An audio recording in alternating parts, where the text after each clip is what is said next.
The metallic snap of fabric scissors echoed through the empty athletics office as Coach Marcus Thornfield cornered Autumn Hayes against the trophy case, her blonde ponytail twisted in his grip, while 12 cheerleaders watched through the glass window, frozen in horror. What none of them knew was that the school's antiquated PA system had just malfunctioned during morning announcements, broadcasting every word to 1,400 students, parents, and faculty across Riverside Academy's sprawling Virginia campus.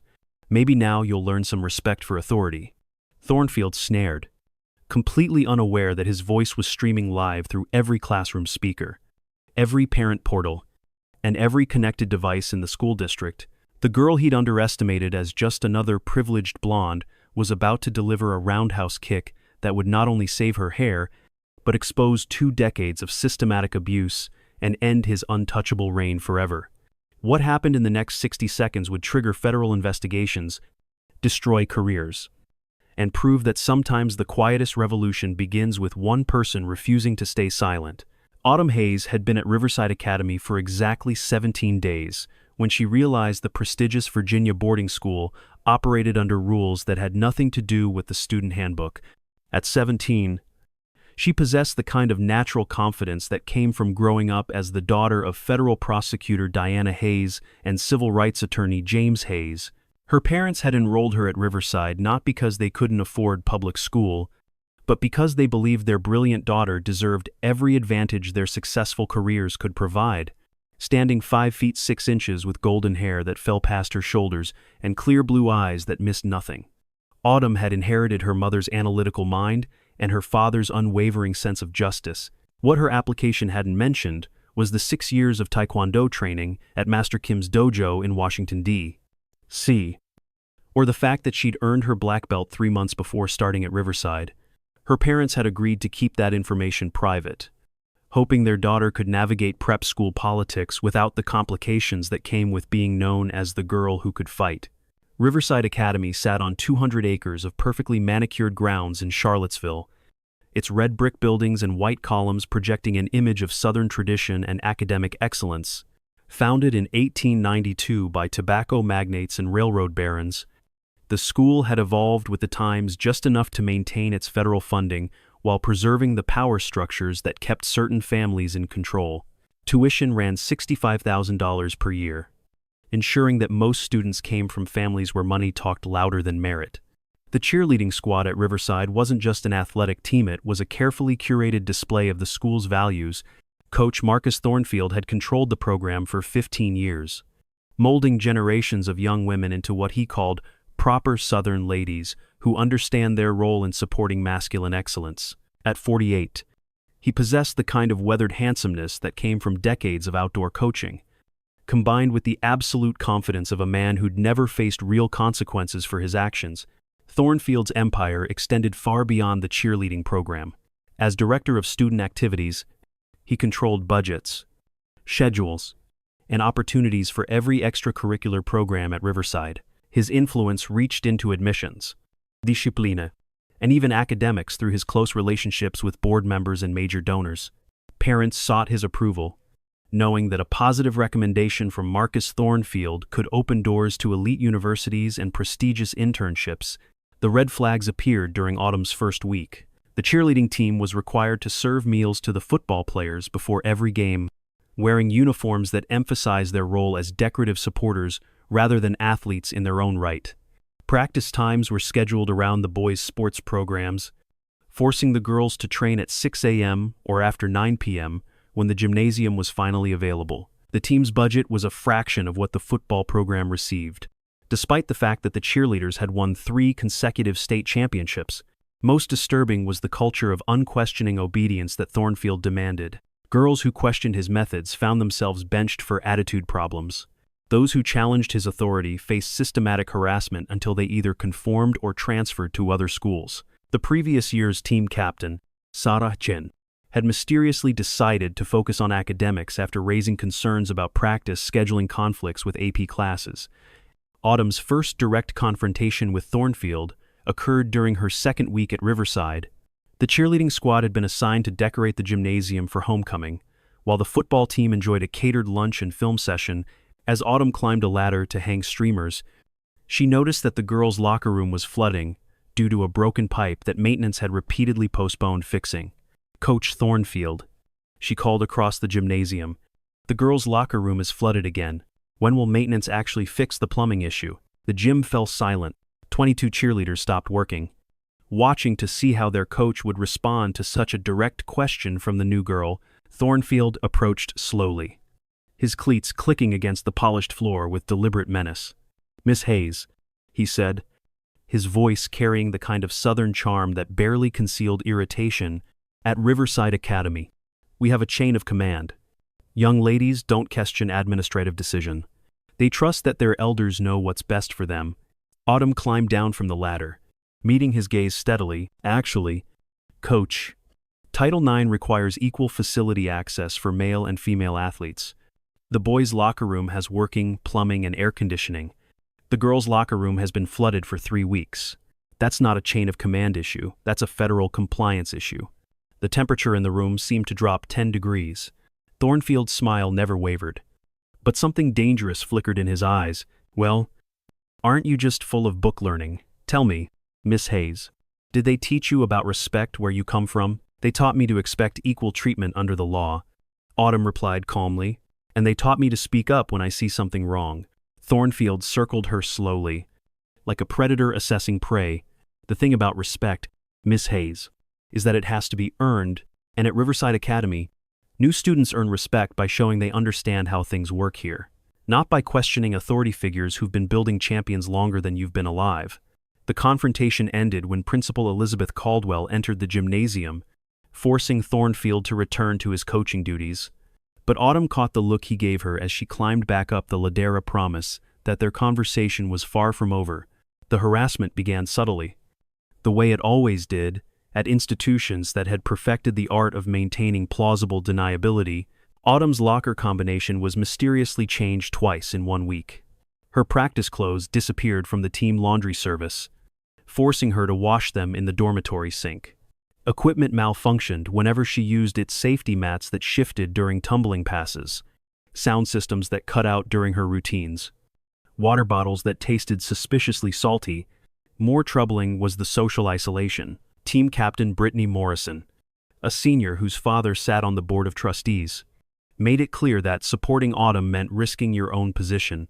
"Look," she told Autumn after a particularly tense practice, "I get that you're used to things being different wherever you came from, but this is how Riverside works. Coach Thornfield has been here forever, and he's connected to everyone who matters. Fighting him isn't brave, it's stupid." Autumn documented every incident in an encrypted digital journal, a habit her prosecutor mother had taught her years earlier. Evidence wins cases. Deanna Hayes had always said, "Emotions fade. Peu de documentation endure." Each mysterious equipment failure, every scheduling conflict that seemed to target her specifically, every subtle threat disguised as coaching advice, all of it went into the file. The second phase of Thornfield's campaign turned public. During a mandatory school assembly about Riverside's upcoming capital campaign, he called Autumn to the stage as an example of new student integration challenges. Standing before 800 students, parents, and faculty, she was asked to explain her adjustment difficulties and her concerns about respecting traditional values. "Ms. Hayes has raised some interesting questions about our time-honored procedures," Thornfield announced, his voice booming through the auditorium's sound system. "Perhaps she could share with our community how she plans to embrace the Riverside way of doing things." The setup was transparent, humiliate her publicly and force her to either submit or appear defiant before the entire school community. Autumn stepped to the microphone, acutely aware that her response would define her remaining time at Riverside. "Thank you, Coach Thornfield," she began, her voice steady, despite the adrenaline coursing through her system. "I appreciate the opportunity to address the community about my experience at Riverside Academy. As someone whose parents work in federal law enforcement and civil rights law, I've been impressed by Riverside's commitment to excellence. I've also noticed some areas where we might better align our practices with federal guidelines regarding equal treatment and facility access." A murmur rippled through the auditorium. This wasn't the submission Thornfield had expected. "For instance," Autumn continued, I've researched the amazing history of our cheerleading program. 3 consecutive state championships is an incredible achievement that deserves proper recognition and support. I'd love to work with administration to ensure our championship team has access to the same quality facilities and resources as our other athletic programs. The applause was scattered but genuine, coming primarily from parents who hadn't realized the extent of the facility disparities. Thornfield's jaw tightened as he realized his attempt at public humiliation had backfired, giving Autumn a platform to raise concerns he'd preferred to keep buried. "Well," he said, reclaiming the microphone, "it's always refreshing to hear from students who think they understand complex administrative challenges better than experienced educators. Miss Hayes, perhaps you'd benefit from some additional one-on-one coaching to help you better understand how championship programs really function." The threat was delivered with a smile, but everyone in the auditorium understood the subtext. Autumn nodded politely and returned to her seat, knowing she'd just escalated their conflict beyond the point of quiet resolution. The retaliation was swift and systematic. Autumn found herself assigned to equipment duty during every study period, preventing her from accessing the library when she needed to research college applications. Her academic advisor mysteriously rescheduled her advanced placement classes, creating conflicts with cheerleading practice that put her position on the team at risk. Anonymous social media accounts began posting unflattering photos of her with captions about troublemaker transfer students who don't know their place.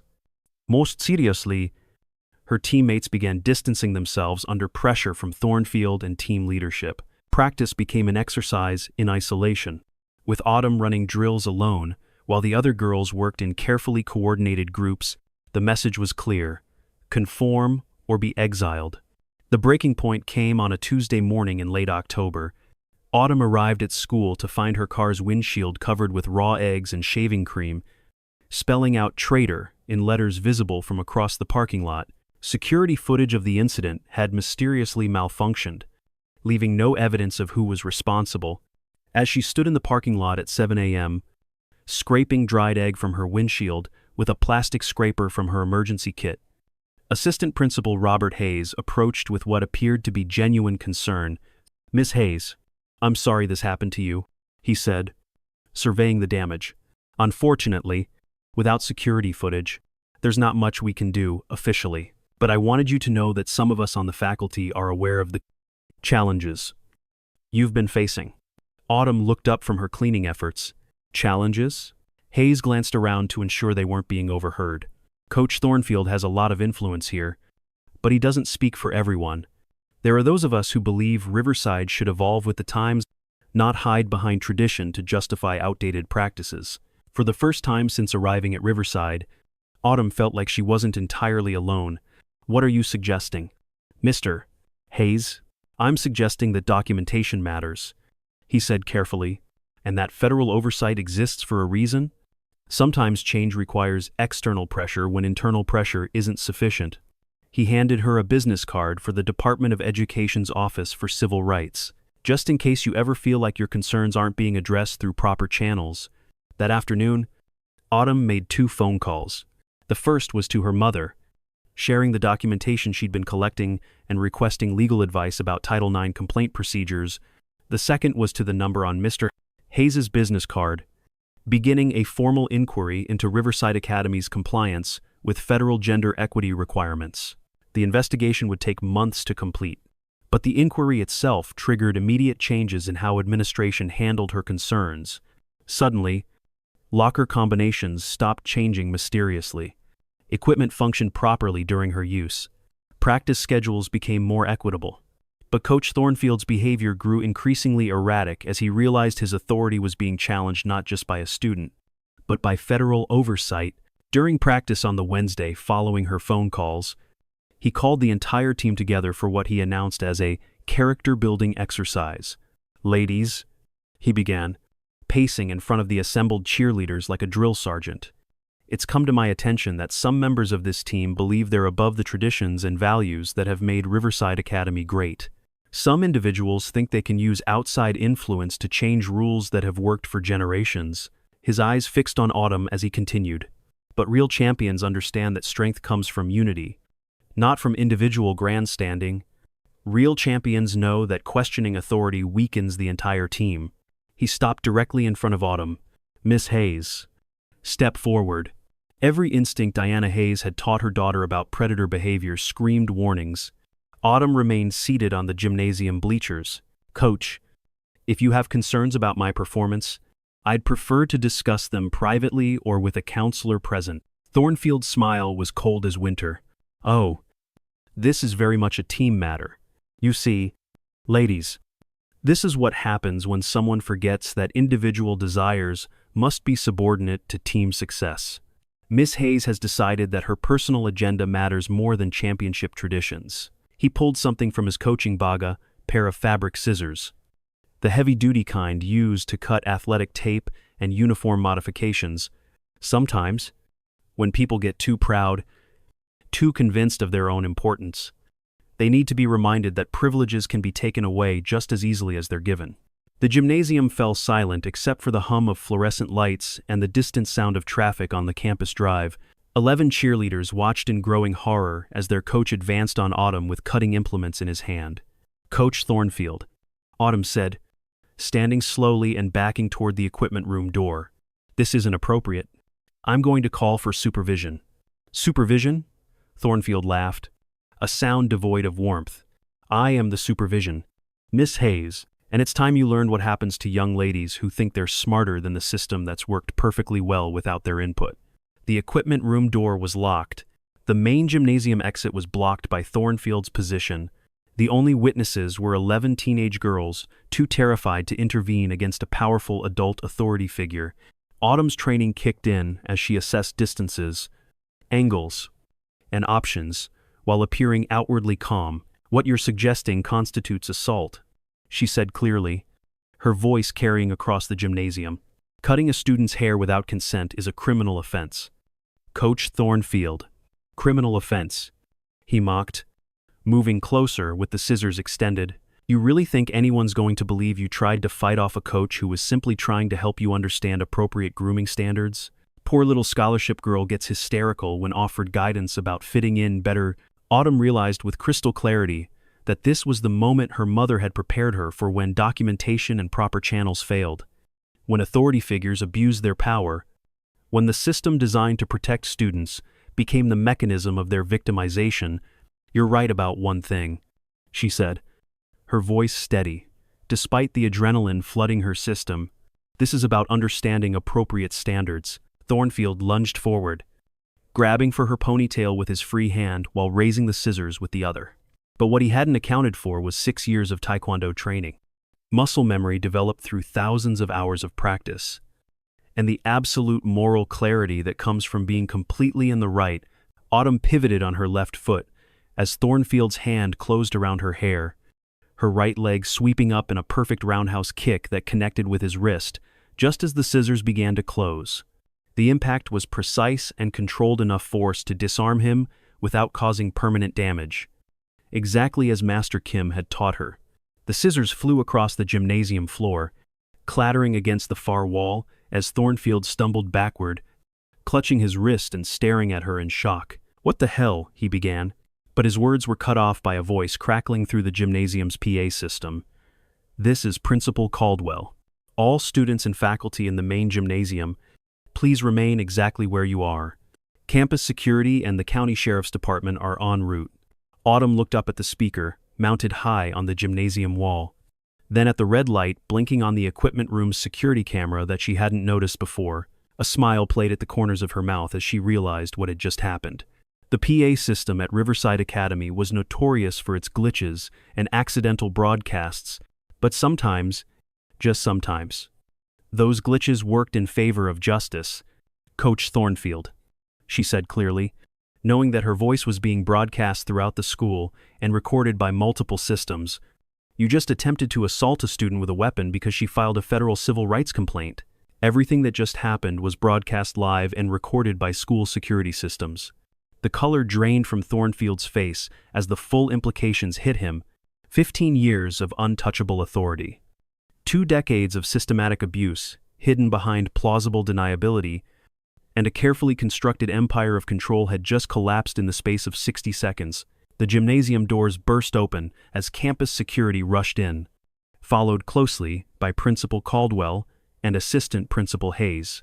Behind them came two uniformed deputies from the county sheriff's department, who had been on campus for an unrelated matter when the emergency call went out. "Nobody move," the lead deputy commanded, taking in the scene, an adult male coach holding his wrist, a teenage girl in a defensive stance, fabric scissors scattered across the floor, and 11 young women frozen in various states of shock and terror.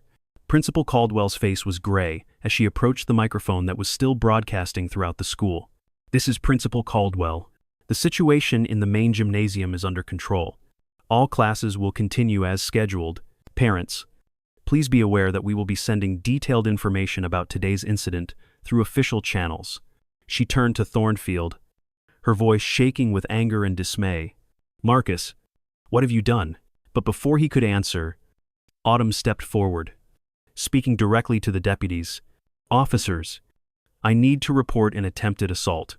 Coach Thornfield cornered me with fabric scissors and attempted to cut my hair when I couldn't retreat to safety. I defended myself using minimal necessary force to disarm him.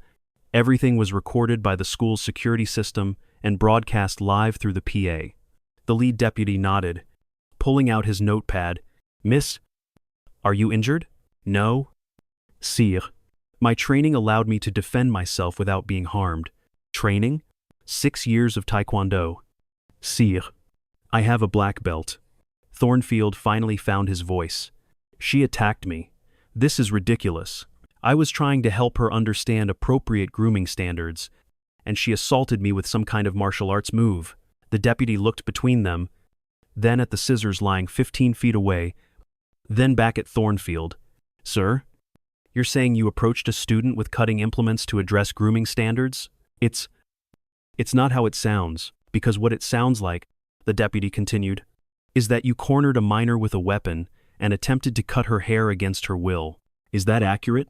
Principal Caldwell stepped forward. "Officers, perhaps we should move this conversation to my office, where we can review the security footage and—" "Ma'am," the deputy interrupted, "with respect, this appears to be a criminal matter. We'll be conducting our investigation according to standard procedures." He turned back to Autumn. "Miss, would you like to press charges for assault with a weapon?"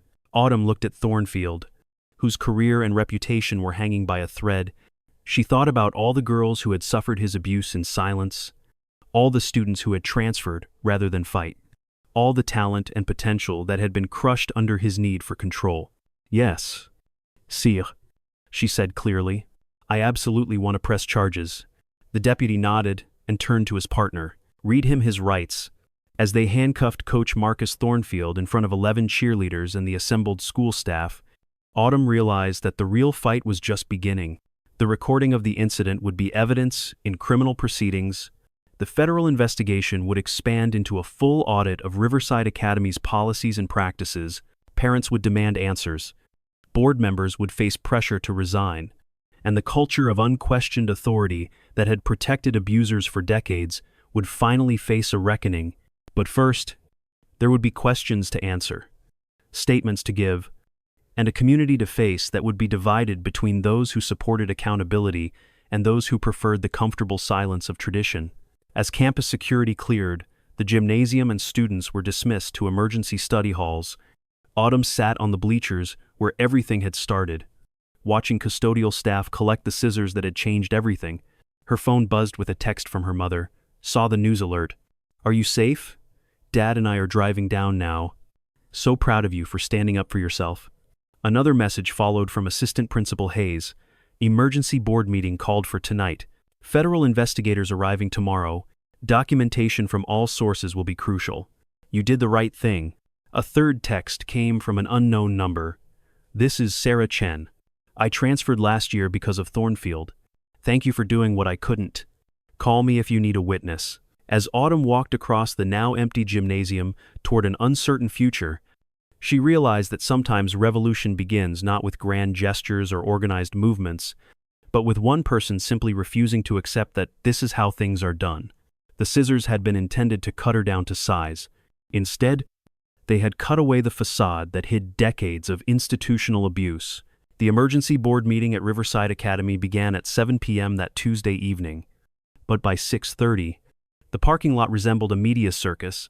News vans from 3 local stations lined the circular drive, while reporters interviewed parents, students, and alumni who had driven from across Virginia to witness what many were calling the most significant crisis in the school's 130-year history. Autumn Hayes sat in the passenger seat of her father's black sedan, watching the chaos unfold through tinted windows. James Hayes, her civil rights attorney father, reviewed legal documents, while her mother, federal prosecutor Diana Hayes, fielded calls from colleagues at the Department of Justice who had already heard about the incident through law enforcement channels. "The recording is everywhere," Diana said, ending a call with the U.S. Attorney's Office, social media, news outlets, legal blogs. "Someone leaked the security footage, and it's gone viral. Hashtag Riverside Scissors is trending nationally." James looked up from his tablet, where he'd been reviewing Title IX compliance regulations. The school's exposure is massive. Criminal assault charges against a coach, federal civil rights violations, potential institutional liability for systematic discrimination. Their insurance carriers are probably having emergency meetings as we speak. Autumn stared at the imposing facade of Riverside's administration building, its windows glowing warmly against the October darkness.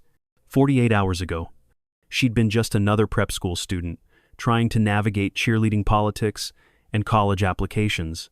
Now, she was the center of a national conversation about institutional abuse and student rights. "Are you ready for this?" Diana asked, turning to face her daughter. "Once we walk into that boardroom, there's no going back to anonymity. Your name will be associated with this case forever." Autumn thought about Sarah Chen's text message, about the 11 girls who had watched in terror as their coach threatened her with scissors, about all the students who had suffered in silence rather than risk challenging the system. "I'm ready," she said. "Let's go change some things." The boardroom was packed beyond capacity. 27 board members sat around the massive mahogany table, while overflow seating accommodated faculty, parents, students, and media representatives. Principal Caldwell looked haggard as she called the meeting to order, her usually perfect composure cracked by the weight of the crisis. "Before we begin," she announced, "I want to acknowledge that tonight's proceedings are being recorded and may be subject to legal discovery. Everyone present should govern themselves accordingly." Board Chairman Robert Morrison, father of team captain Brittany Morrison, stood to address the assembly. At 62, he possessed the commanding presence of someone accustomed to controlling boardrooms and bending institutions to his will. His family's tobacco fortune had helped build half of Riverside's modern facilities, and his influence extended into state politics and federal regulatory agencies. "We're here tonight because of an unfortunate incident involving Coach Thornfield and student Autumn Hayes," he began, his voice carrying the authoritative tone of someone who expected deference. "While we take any allegation of inappropriate conduct seriously, we must also remember that Riverside Academy has served this community with distinction for over a century.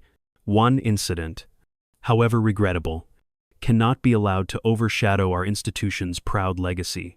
A murmur of disagreement rippled through the crowd. Morrison continued, seemingly oblivious to the shifting mood in the room. "Coach Thornfield has dedicated 15 years to building championship programs at Riverside. Yes, his methods may seem old-fashioned to some, but they've produced results. 3 consecutive state championships, dozens of scholarship recipients, and young women who understand the value of discipline and respect for authority." Diana Hayes stood, her federal prosecutor bearing commanding immediate attention. "Mr. Morrison, with respect, what we witnessed today wasn't old-fashioned coaching, it was criminal assault with a weapon against a minor. The idea that results justify threatening students with cutting implements represents exactly the kind of institutional thinking that enables systematic abuse." Morrison's face reddened. "Mrs. Hayes, your daughter has been at Riverside for less than a month. Perhaps you don't fully understand our culture and traditions." "I understand federal law," Diana interrupted, her voice cutting through the room like a blade. And I understand that your culture and traditions are about to face the full scrutiny of a Department of Education investigation that will examine every policy, every incident report, and every complaint filed or suppressed over the past 5 years. The temperature in the room seemed to drop as the implications hit board members who had spent decades insulating themselves from outside oversight. Morrison tried to regain control of the narrative. Mrs. Hayes, surely we can resolve this matter internally without involving federal agencies that don't understand the unique challenges of managing elite educational institutions. The unique challenge of managing elite educational institutions, James Hayes said, rising to stand beside his wife, is ensuring that elite status doesn't become a shield for criminal behavior. My daughter was assaulted with a weapon by a school employee who believed his position made him untouchable. That belief didn't develop in a vacuum. It was cultivated by an institutional culture that prioritizes reputation over student safety. Sarah Chen's mother, Dr. Li Sao Chen, stood from the parent section. As a prominent pediatrician whose daughter had transferred from Riverside the previous year, her voice carried significant weight in the community. Mr. Morrison, you talk about Coach Thornfield's 15 years of service, but what about the students who disappeared during those 15 years? My daughter Sarah was team captain with a 4.0 GPA and early admission to Duke University. She transferred to public school rather than endure another semester of what she described as psychological torture disguised as coaching. Dr. Chen pulled out her phone. Reading from saved text messages, Sarah wrote to me, "Mom, he makes us feel worthless," then demands gratitude for the privilege of being torn down. The other coaches are afraid to challenge him because he controls everything. The administration won't listen because he brings in donations and championships. She looked directly at Morrison. How many other Sarah Chens have there been? How many young women learned to accept abuse as normal because challenging authority was too dangerous? Assistant Principal Hayes, who had given Autumn the civil rights contact card, requested permission to speak. Principal Caldwell nodded reluctantly, clearly uncomfortable with the direction the meeting was taking. In my 12 years at Riverside, Hayes began, I've witnessed behavior from Coach Thornfield that troubled me deeply. Female faculty members complained about inappropriate comments during meetings. Student athletes reported being subjected to public humiliation disguised as motivation. Parents shared concerns about their daughter's mental health declining after joining teams under his supervision. He paused, looking around the room with obvious discomfort. I documented these concerns in memos to administration, but was told repeatedly that Coach Thornfield's methods were effective and that questioning his techniques demonstrated a lack of understanding about competitive athletics. Principal Caldwell's face went pale. The existence of documented complaints that administration had ignored would be devastating in federal court, and Hayes had just testified to that pattern under oath in a recorded session. Morrison attempted damage control. Mr. Hayes, surely you understand that coaching competitive athletics requires a firm hand. Young women today are often unprepared for the discipline necessary to achieve excellence. Mr. Morrison, Autumn said, standing for the first time during the meeting. Her clear voice carried across the packed boardroom, causing conversations to stop and heads to turn. May I respond to that? Morrison looked surprised but nodded, perhaps thinking that allowing a 17-year-old to speak would demonstrate Riverside's commitment to student voice. Autumn walked to the front of the room, her presence commanding despite her youth. Mr. Morrison, you've characterized what happened today as an issue of discipline and respect for authority. I'd like to address that characterization directly. She turned to face the full assembly, her voice steady and clear. I came to Riverside Academy because my parents believed it would provide excellent preparation for college and career success. What I found was an institution where questioning inequality was labeled as disrespect, where documenting violations of federal law was called troublemaking, and where a grown man could corner a teenage girl with scissors because she filed a civil rights complaint. Murmurs of support arose from the student section, where cheerleaders and classmates had gathered despite the late hour. Autumn continued, her confidence growing with each word. Coach Thornfield didn't attack me because I was disrespectful. He attacked me because I refused to accept that tradition justifies discrimination. Because I documented violations of Title IX. Because I contacted federal authorities when internal channels failed to address systematic inequities. She looked directly at Morrison. The question isn't whether my self-defense was appropriate. It's why a school coach felt entitled to assault a student for exercising her legal rights, and why board members are more concerned about protecting institutional reputation than addressing the culture that enabled that assault. The applause began slowly, scattered clapping from parents and students that built into sustained recognition of her courage and clarity. Morrison banged his gavel, calling for order, but the momentum in the room had shifted decisively. Dr. Patricia Williams, Riverside's only African-American board member and a prominent Richmond attorney, stood to be recognized. Mr. Chairman, I move that we suspend this discussion pending completion of law enforcement and federal investigations, continuing to debate the merits of Coach Thornfield's actions, while criminal charges are pending, serves no constructive purpose and exposes the school to additional liability. Morrison's jaw tightened. Dr. Williams had always been a gadfly on the board, raising uncomfortable questions about diversity and inclusion that disrupted the comfortable consensus of traditional governance. Dr. Williams, surely we can discuss administrative responses without prejudicing legal proceedings. Mr. Chairman. Dr. Williams interrupted. Everything we say tonight is being recorded and will be available to prosecutors and federal investigators. Every attempt to minimize or rationalize today's assault will be evidence of institutional bias and systemic discrimination. We need legal counsel present before this discussion continues. Board member Thomas Fletcher, whose pharmaceutical company had donated millions to Riverside science programs, leaned forward. Dr. Williams raises valid concerns, but we also have a responsibility to our community to address this crisis decisively. Parents deserve answers about how this situation developed and what we're doing to prevent future incidents. Fletcher turned to Autumn. Ms. Hayes, you've made serious allegations about systematic discrimination at Riverside. Can you provide specific examples beyond today's incident? Autumn looked to her parents, who nodded encouragingly. She pulled out her phone. Accessing the encrypted documentation app her mother had taught her to use. Mr. Fletcher, I documented 37 separate incidents of gender-based discrimination, harassment, and retaliation over 17 days. Would you like me to read them chronologically or categorically? The boardroom fell silent. 37 documented incidents in 17 days suggested a pattern so pervasive that institutional liability was virtually certain. Morrison's voice was strained.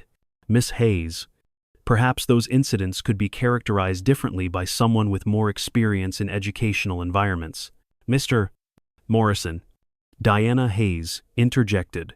My daughter's documentation follows federal evidence standards I taught her for prosecuting discrimination cases. Each entry includes dates, times, witnesses, and supporting evidence. Her methodology would be admissible in federal court. She stood, pulling a folder from her briefcase.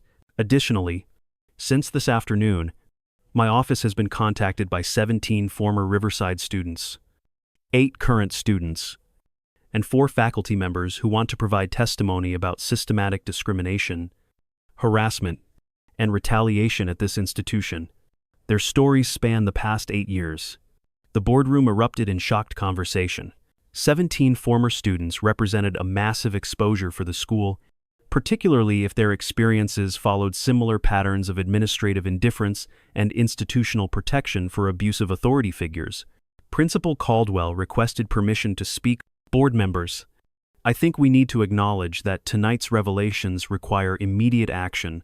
Coach Thornfield has been arrested and suspended, pending criminal proceedings. But we also need to address the broader cultural issues that enabled today's incident. She looked around the room. Herr Expression Grimm, I recommend that we immediately suspend all current disciplinary policies pending external review. Establish an independent mechanism for reporting harassment and discrimination, and invite federal oversight to ensure our compliance with Title IX and other civil rights regulations. Morrison's face was red with anger and frustration. Principal Caldwell, you're suggesting that we invite federal bureaucrats to micromanage an institution that has operated successfully for over a century. That seems like an overreaction to a single incident involving one problematic employee. Single incident? Sarah Chen's mother stood again, her voice shaking with emotion. Mr. Morrison, My daughter attempted suicide last spring because the psychological abuse at this school convinced her she was worthless. She's in therapy now, rebuilding self-esteem that was systematically destroyed by coaches and administrators who used shame as a motivational tool. Dr. Chen's revelation sent shockwaves through the assembly. Suicide attempts among students were the ultimate nightmare for prep school administrators, representing not just human tragedy, but massive institutional liability. Furthermore, Dr. Chen continued, Sarah wasn't the only student struggling with mental health issues related to coaching practices. Her former teammates have shared similar experiences of depression, anxiety, and self-harm behaviors that began after joining programs under Coach Thornfield's supervision. Board member Margaret Davis, whose family's textile fortune had endowed Riverside's library, spoke for the first time. Dr. Shane, those are very serious allegations. Do you have documentation of the connection between coaching practices and student mental health issues? I have medical records, therapy session notes, and testimony from 3 different mental health professionals who treated Riverside students for trauma-related symptoms. All of it will be available to federal investigators. The legal exposure was becoming astronomical. Student suicides and mental health crises linked to institutional practices, open schools to wrongful death lawsuits, federal intervention, and criminal charges against administrators who had knowledge of dangerous conditions. Morrison made one final attempt to control the narrative. Ladies and gentlemen, we're allowing emotion to override reason. Every competitive program involves stress and high expectations. We can't hold institutions responsible for every student who struggles with the pressures of excellence. Mr. Morrison, Autumn said, her voice cutting through his rationalization. What happened today wasn't about competitive pressure. Coach Thornfield cornered me with scissors because I filed a federal civil rights complaint. He explicitly stated that cutting my hair would teach me respect for authority.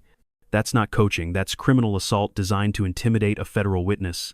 She looked around the room, making eye contact with board members, parents, and fellow students.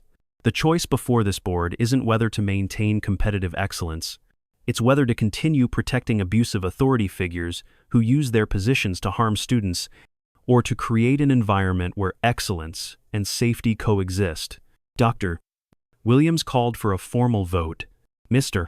Chairman, I move that this board immediately accept the resignation of Principal Caldwell, terminate Coach Thornfield's employment, establish an independent civil rights compliance office, and invite federal oversight of all athletic and disciplinary programs pending completion of comprehensive policy review. The motion was seconded by 3 board members simultaneously, representing a clear rejection of Morrison's leadership and the institutional culture he represented. Morrison's face was pale as he realized his decades of control over Riverside Academy were ending. The motion is out of order. We can't make personnel decisions without proper consultation with legal counsel and insurance providers. Mr. Chairman, Attorney James Hayes stood. The motion is entirely proper under emergency governance procedures outlined in Riverside's charter. Additionally, failure to take decisive action tonight will be evidence of deliberate indifference in federal proceedings that could result in criminal charges against board members for conspiracy to violate civil rights. The threat of personal criminal liability had the desired effect. Board members who had been content to follow Morrison's lead suddenly found themselves evaluating their own legal exposure. All in favor of Dr. Williams's motion, Morrison said through gritted teeth. 18 hands went up immediately. After a moment of hesitation, 4 more joined them. Only Morrison and 4 other board members opposed the motion.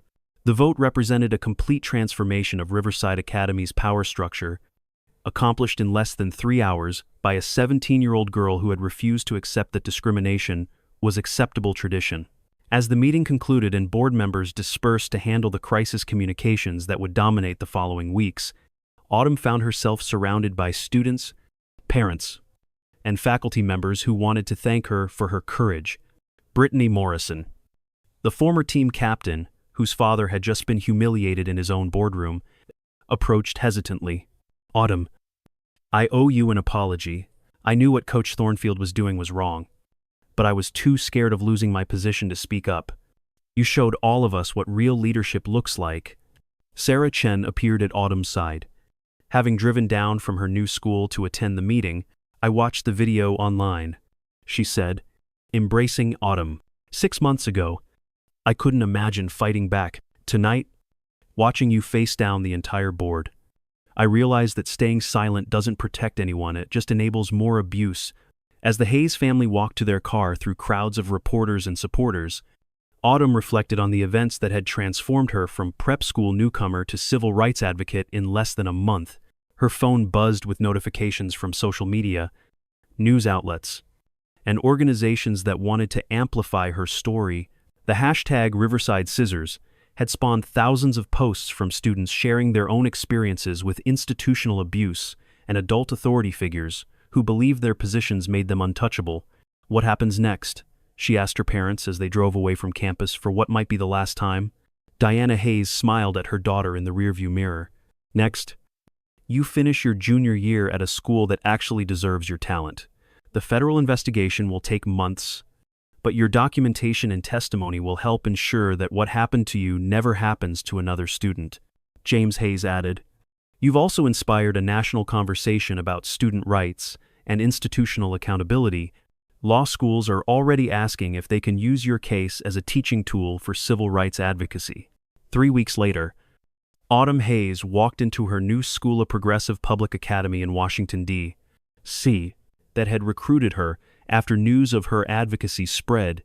The cheerleading coach was a former Olympic gymnast who emphasized athletic excellence and personal empowerment in equal measure. The Riverside Academy investigation ultimately resulted in criminal convictions for 3 administrators, federal oversight of all school policies, and a $50 million settlement fund for former students who had suffered discrimination and abuse. Coach Marcus Thornfield pleaded guilty to assault charges and was sentenced to 2 years in prison, ensuring he would never work with students again. More importantly, Autumn's story inspired similar investigations at prep schools across the country, leading to policy changes that protected thousands of students from institutional abuse disguised as tradition. On the anniversary of the scissors incident, Autumn received a package from Riverside Academy's new administration. Inside was a letter from the current cheerleading team, thanking her for her courage, and a photo of the gym where everything had started. Mounted on the wall was a plaque reading, "Autumn Hayes Courage Award, presented annually to students who demonstrate exceptional bravery in standing up for justice and equality." The girl who had been threatened with scissors for filing a civil rights complaint had become a symbol of student empowerment and institutional accountability. But more than that, she had learned that sometimes the most important fight isn't the one you plan for, it's the one that finds you when you're simply trying to do what's right.